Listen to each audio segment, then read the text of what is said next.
Football world cup जीतने वाली France की टीम वतन वापस पहुंच गई। फाते टीम का शानदार इस्तकबाल किया गया। हजारों की तादाद में टीम के चाहने वाले सड़कों पर निकल आए।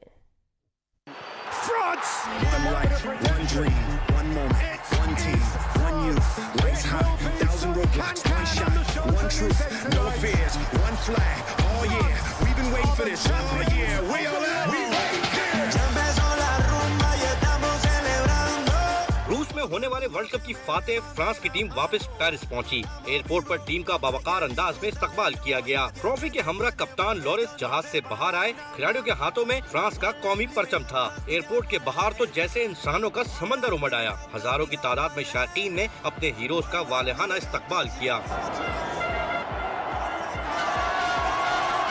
बस पर सवार आलमी चैंपियन टीम ने पेरिस की शांज़-एलीज़े रोड पर विक्ट्री परेड की, जहां हद नजर इस्तकबाल करने वालों का रश था।